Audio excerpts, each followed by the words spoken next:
नमस्कार, आप देख रहे हैं हमारा खास शो और मैं हूं आपके साथ दीपाली सिन्हा। डायबिटीज, जिसे अक्सर साइलेंट किलर भी कहते हैं, भारत में लाखों लोगों को प्रभावित कर रही है। खासतौर पर शहरी क्षेत्रों में डायबिटीज के मामलों में काफी इजाफा देखने को मिल रहा है। लोग अनट्रीटेड डायबिटीज से जुड़े कॉम्प्लिकेशंस को लेकर बिल्कुल जागरूक नहीं है, जबकि ये कॉम्प्लिकेशंस हार्ट डिजीज से लेकर किडनी फेलियर, नर्व डैमेज और ब्लाइंडनेस जैसी बीमारियों को न्योता दे सकती है। डायबिटीज का इलाज मौजूद होने के बावजूद जागरूकता की कमी, खराब स्वास्थ्य सुविधाएं और दवा की अनदेखी से इसके लॉन्ग टर्म इफेक्ट्स देखने को मिलते हैं। और आज इस खास शो में हमारे साथ जुड़ गए हैं देश के जाने माने डायबिटोलॉजिस्ट, जो न सिर्फ आपको डायबिटीज के बारे में जागरूक करेंगे, बल्कि इसके लक्षण, उपचार और बचाव पर भी अहम चर्चा करेंगे। हमारे साथ मौजूद है एक खास पैनल। हमारे साथ आज मौजूद हैं doctor Angad Kumar, MD, DM, endocrinology, honours and gold medallist, assistant professor, endocrinologist, PMCH, Patna. Doctor Ankit Srivastava, MD, general medicine, DM, endocrinology and metabolism, FACE, fellow of American college of endocrinology, Arogya diabetes and endocrine centre, Ranchi.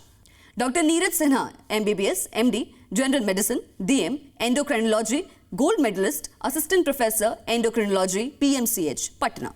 आप सभी का स्वागत है हमारे इस खास show में।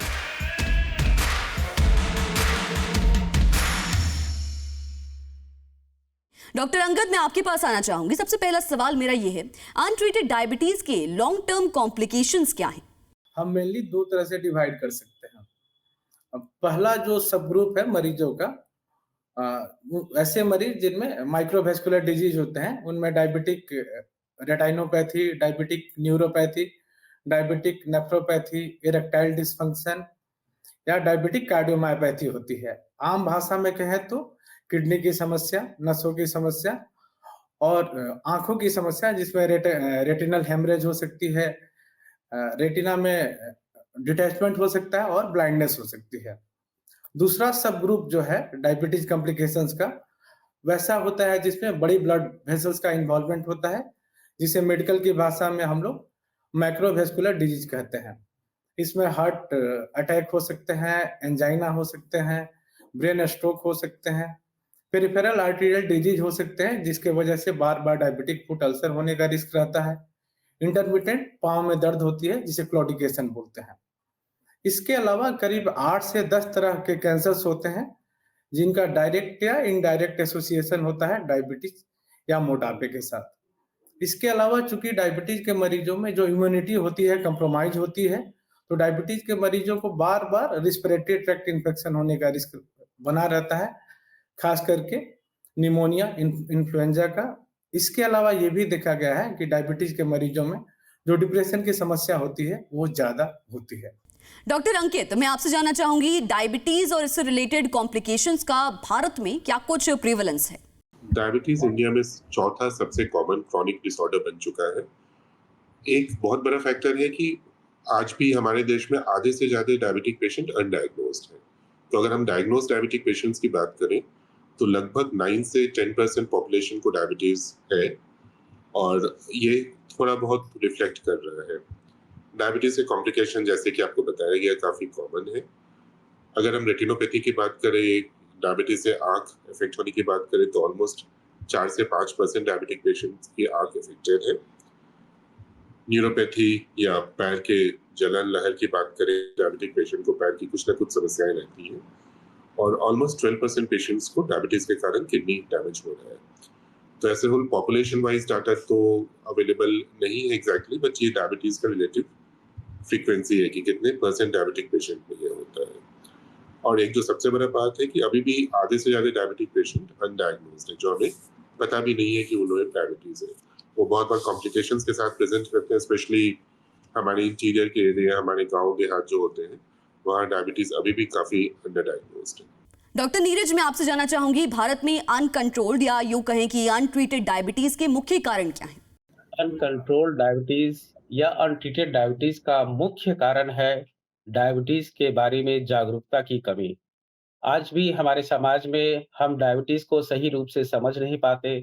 जब हमें डायबिटीज होता है, हम इसे नकारते रहते हैं और हम तब तक दवा स्टार्ट नहीं करते जब तक कुछ कॉम्प्लिकेशन हमारे सामने ना आ जाए। तो ज़रूरी ये है कि जिला स्तर पर, गाँव स्तर पर हर जगह डायबिटीज़ के बारे में जानकारी फैलाया जाए। लोगों को डायबिटीज़ की जानकारी लेनी चाहिए कि यह केवल शुगर का बढ़ना नहीं है। इस शुगर के बढ़े रहने से बहुत सारी कॉम्प्लिकेशंस आ जाती हैं, जो शुरुआत में हमें ना पता चले, जब शुगर थोड़ा-सा बढ़ा हुआ हो। लेकिन अगर हमने उचित तरीके से उसका ट्रीटमेंट स्टार्ट नहीं किया, खान-पान में सुधार नहीं किया, लाइफ़स्टाइल नहीं बदली, तो आने वाले समय में बहुत सारे कॉम्प्लिकेशंस आ सकते हैं।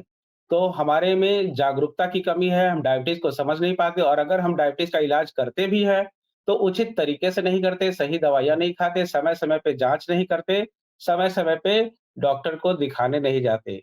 तो हमें डायबिटीज़ के बारे में जानना है और यदि डायबिटीज़ हो, तो सही तरीके से इलाज करना है ताकि डायबिटीज़ के कॉम्प्लिकेशंस को रोका जा सके। डॉक्टर अंकद, ये बताइए, अनट्रीटेड डायबिटीज कार्डियोवास्कुलर कॉम्प्लिकेशंस को कैसे बढ़ावा देती है? डायबिटीज के मरीजों में यदि बात करें तो 2/3 से ज्यादा मरीजों में किसी तरह का कार्डियोवास्कुलर बीमारी होती है।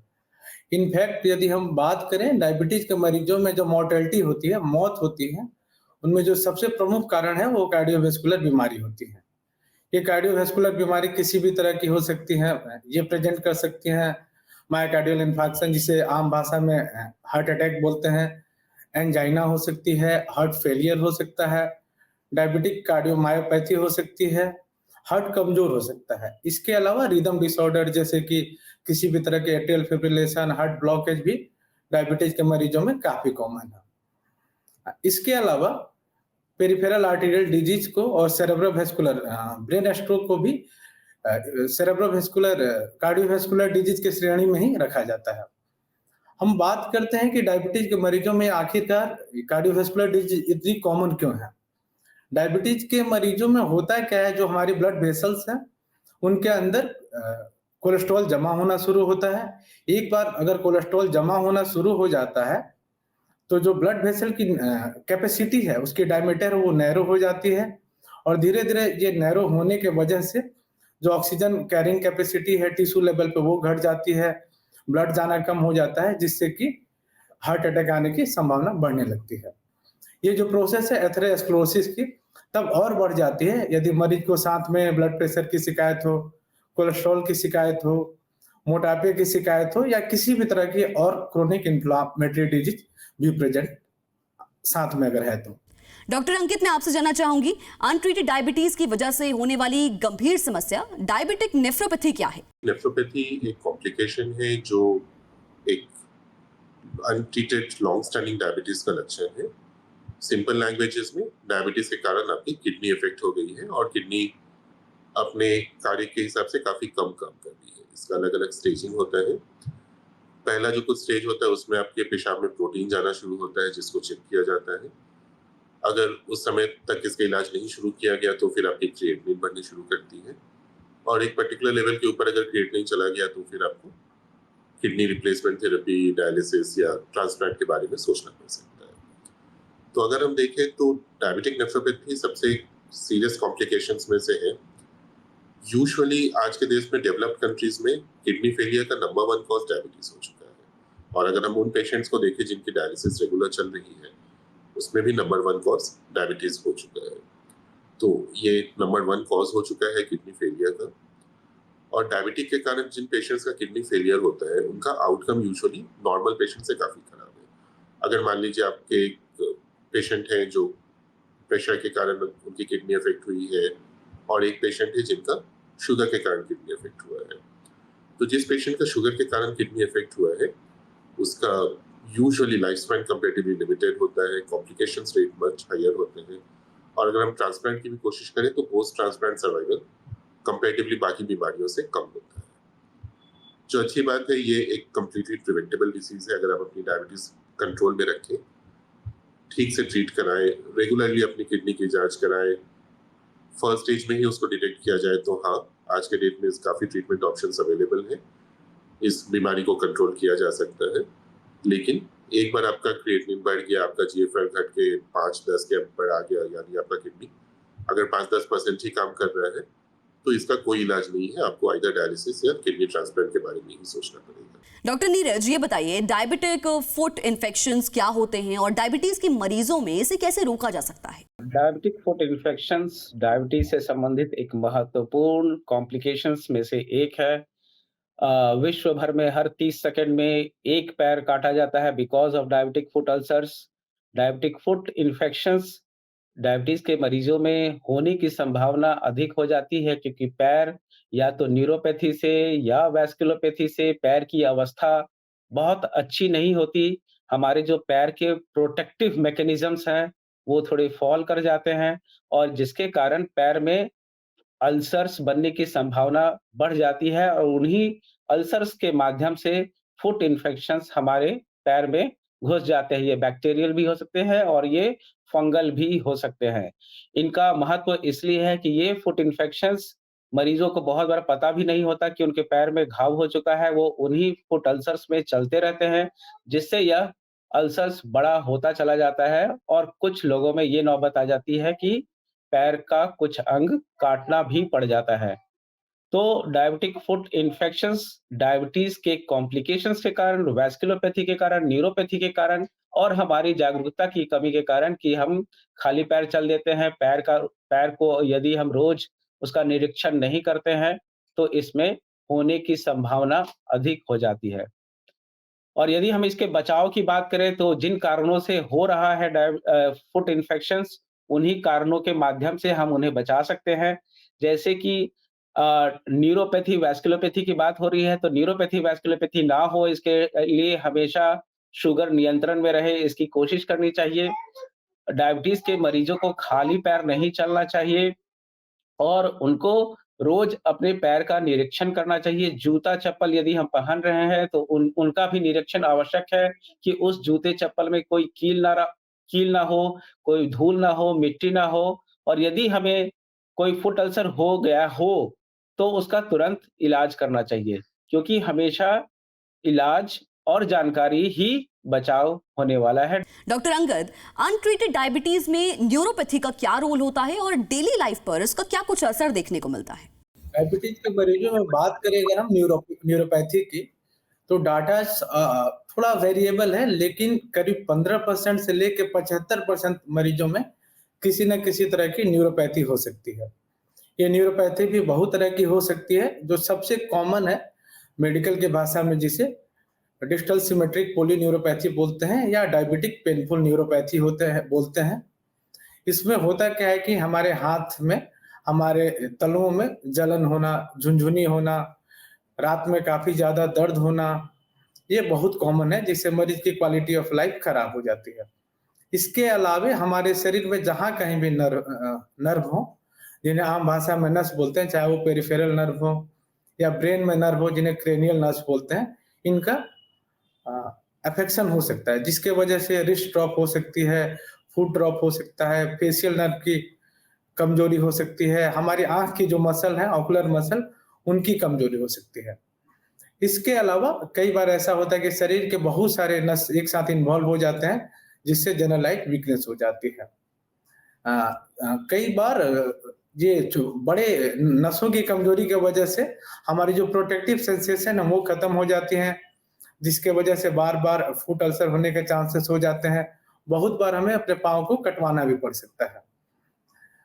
इसके अलावा यदि हम बात करें न्यूरोपैथी का इफेक्ट क्वालिटी ऑफ लाइफ पे, बिकॉज पेनफुल न्यूरोपैथी की जो सिम्टम्स है रात में काफी ज्यादा बढ़ जाती है, जिससे मरीज की स्लीप क्वालिटी खराब हो जाती है।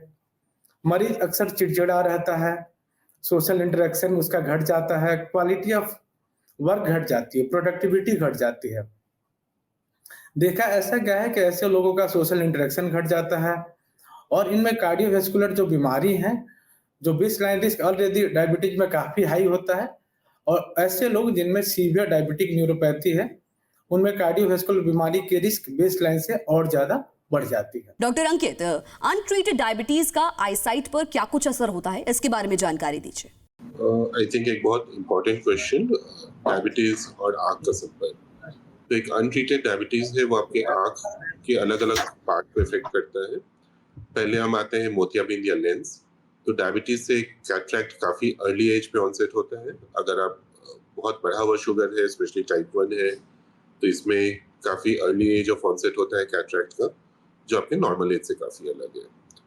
मैक्यूला एक पार्ट है आंख का जहाँ पे सबसे क्लियर विजन आती है, और मैक्यूला में थोड़ा भी दिक्कत होने पे आपकी विजन तुरंत खत्म हो जाती है। तो डायबिटीज एंड डायबिटिक मैक्यूलोपैथी बोल के एक एंटिटी होती है जो डायरेक्ट मैक्यूला को इफेक्ट होता है, और अगर आपका मैक्यूला में थोड़ा भी सूजन आ जाती है तो आपको डायरेक्ट तुरंत दिखना बंद हो जाएगा। तो इसके लिए बहुत बार लेजर या इंजेक्शंस की भी जरूरत पड़ती है। तीसरा जो आता है, जो सबसे कॉमनली हम लोग देखते हैं, वो डायबिटिक रेटिनोपैथी है। रेटिना आंख का नर्व का लेयर है जो पूरा आपकी दृष्टि को कंट्रोल करता है। तो डायबिटीज में इसमें क्या होता है कि इसमें ब्लीडिंग होने की टेंडेंसी बढ़ जाती है, इसमें जो आपके खून के नसें हैं उसमें सूजन आ जाती है, और ये टूट के आंख के अंदर ब्लड का जमाव होता है। इस कारण आपकी दृष्टि भी जा सकती है, और देखा गया है कि ये सबसे कॉमनेस्ट कॉज है आज के दिन में एक डेवलप्ड कंट्री में विजन लॉस का। तो डायबिटिक पेशेंट में देखा गया है कि ग्लोकोमा का रेट्स नॉर्मल पॉपुलेशन से ऑलमोस्ट डबल होते हैं, और ग्लोकोमा भी काफी हद तक आपकी आंख को इफेक्ट कर सकता है।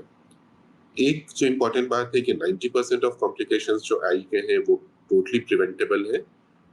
हर डायबिटिक पेशेंट को एनुअली अपना आई चेकअप कराना चाहिए, और जब भी आप अपना आंख का जांच करा रहे हैं अपने ऑप्थेल्मोलॉजिस्ट को हमेशा बताइए कि आपको डायबिटीज है, और वो आपकी रेटिना की डिटेल एग्जामिनेशन करे, डायलेटेड रेटिनोपैथी, डायलेटेड रेटिनोस्कोपी किया जाए।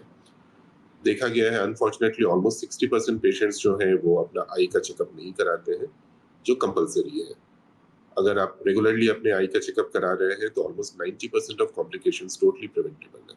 डॉक्टर नीरज, डायबिटीज में कॉम्प्लिकेशंस को रोकने के लिए सबसे जरूरी क्या है? डायबिटीज के कॉम्प्लिकेशंस को रोकने के लिए फिर से हमें जागरूकता की आवश्यकता है। प्रथम वर्ष का डायबिटीज की स्थिति यह निर्धारित करती है कि आने वाले कॉम्प्लिकेशंस रेट क्या होंगे। इसलिए जब हम डायबिटीज से डायग्नोज होते हैं, प्रथम वर्ष में ही हमें कोशिश करनी है कि अच्छे शुगर लेवल में पहुंच जाए, ताकि long term complications of diabetes को बहुत हद तक धीमा कर सकेंगे।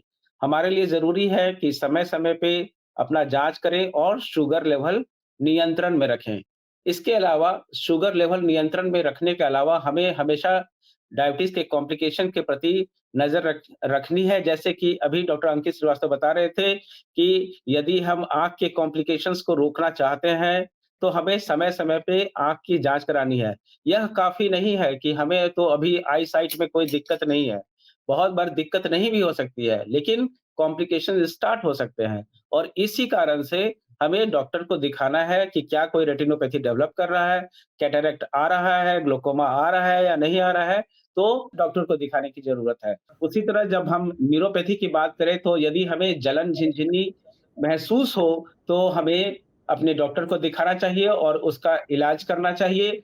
यदि हमें चेस्ट कंप्लेन हो, जैसे कि चलते हैं तो दम फूलता है, सीढ़ी चढ़ रहे हैं तो दम फूल रहा है, या चलने पे हमारे सीने में दर्द हो रहा हो, तो हमें कार्डियक कंसल्टेशन लेना चाहिए। अदरवाइज वैसे भी हमें वर्ष में एक बार कार्डियक कंसल्टेशन ले लेना चाहिए, ताकि हमें कार्डियक स्थिति की जानकारी हो जाए। और अगर बाकी उसी तरह नेफ्रोपैथी कॉम्प्लिकेशन के बारे में बात करें तो वर्ष में कम से कम एक बार किडनी संबंधित जांचें हो जानी चाहिए, भले ही हम कोई कॉम्प्लिकेशन महसूस कर रहे हो या ना कर रहे हो। तो मुख्य चीज जो कॉम्प्लिकेशंस को रोकने के लिए है वो यह है कि हम पहले से एक्टिव रहें। जब डायबिटीज हुआ तो हमने उसको नियंत्रण में रखा, और हम समय समय पे न्यूरोपैथी, रेटिनोपैथी, नेफ्रोपैथी, कार्डियोवैस्कुलरपैथी के लिए समय समय पे जांच कराते रहें, ताकि जरा सा भी हमें हिंट मिले कि कुछ कॉम्प्लिकेशन स्टार्ट हुआ है तो उस दिशा में हमारा ट्रीटमेंट बेस्ड हो सके और हम अच्छे इलाज को प्राप्त कर सके। डायबिटीज पर खास चर्चा के लिए आप सभी डॉक्टर्स का बहुत बहुत शुक्रिया। हर बीमारी के इलाज की शुरुआत सही जानकारी से होती है। डायबिटीज से जुड़ी कई अहम जानकारियां आपने हमारे दर्शकों को दी। उम्मीद है आप सभी डॉक्टर्स के बताए इन लक्षणों को पहचानेंगे और अपना खास ख्याल रखेंगे ताकि डायबिटीज से बचा जा सके। और इस खास शो में फिलहाल इतना ही। धन्यवाद।